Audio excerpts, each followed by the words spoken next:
Welcome friends at Electrical Engineering Job Interview Series question number 23, that is what are the different types of neutral grounding and its advantages and disadvantages। दोस्तों जैसा कि आप जानते हैं कि neutral यानी transformer या जनरेटर के स्टार पॉइंट को अगर हम ग्राउंड करने से हमें जो मोटा मोटी फ़ायदा मिलता है इससे कि फॉल्ट करंट लिमिट हो जाता है, voltage between phase to ground fix रहता है even at the case of line to ground fault. तीसरा है कि जब वोल्टेज फिक्स रहता है, वोल्टेज बढ़ता नहीं है, तो इंसुलेटर वगैरह ब्रेक डाउन होने का खतरा कम रहता है। और जो मेरा डिज़ाइन वैल्यू टच वोल्टेज है वो भी डिस्टर्ब नहीं होता, तो इक्विपमेंट किसी भी आदमी के लिए स्विच यार्ड के अंदर से एक सेफ्टी है अगर न्यूट्रल ग्राउंड किया हुआ है तो।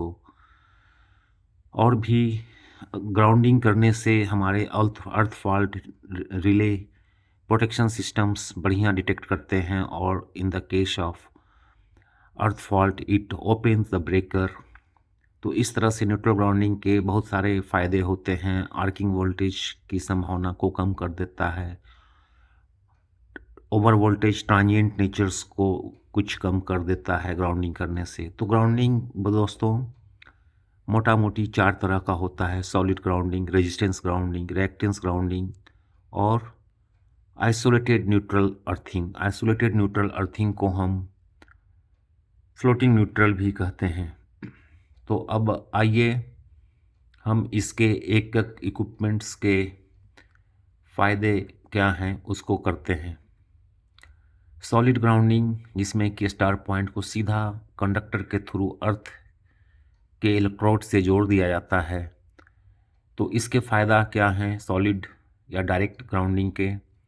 सिंपल होता है, यह रिलायबल होता है, फास्ट फॉल्ट क्लियरिंग होता है। इसका डिसएडवांटेज क्या है? चूँकि इसमें कोई रेजिस्टेंस बीच में नहीं रहता between neutral point and earth electrode, तो high current in at the case of earth fault flow होता है। दूसरा रेजिस्टेंस ग्राउंडिंग होता है, जिसमें कि न्यूट्रल पॉइंट और अर्थ इलेक्ट्रोड के बीच में हम ये रेजिस्टेंस इंसर्ट करते हैं थ्रू एनजीआर। इसके फ़ायदे ज़्यादा हैं। यह फॉल्ट करंट को लिमिट करता है, इक्विपमेंट को डैमेज होने से बचाता है और कंटिन्यूटी ऑफ सप्लाई को इम्प्रूव करता है। डिसएडवांटेज ये है कि एक एक्स्ट्रा न्यूट्रल ग्राउंडिंग रेजिस्टेंस को मेंटेन करना पड़ता है, उसको बीच बीच में शार्प करना पड़ता है, कनेक्शन टाइट करना पड़ता है। दूसरा डिसएडवांटेज है कि जो है इससे कॉस्ट भागता है। पहले जो सॉलिड या डायरेक्ट ग्राउंडिंग था उसको हम डायरेक्ट न्यूट्रल पॉइंट्स को हम अर्थ इलेक्ट्रोड के साथ जोड़ देते थे, तो बीच में कोई एनजीआर नहीं था, तो वह थोड़ा सस्ता सिस्टम पड़ता है। तीसरा हुआ रिएक्टेंस ग्राउंडिंग, उसमें रेजिस्टेंस की जगह रिएक्टेंस लगाते हैं, और यह रिएक्टेंस ग्राउंडिंग जनरली हम हाई वोल्टेज ट्रांसमिशन लाइन में यूज करते हैं, ताकि जो ट्रांसमिशन लाइन का जो कैपेसिटेंस है और ये रिएक्टेंस दोनों एक दूसरे को बैलेंस करता है, तो एक बेहतर स्टेबल इलेक्ट्रिकल सिस्टम बनता है। चौथा और लास्ट आइसोलेटेड न्यूट्रल अर्थिंग है।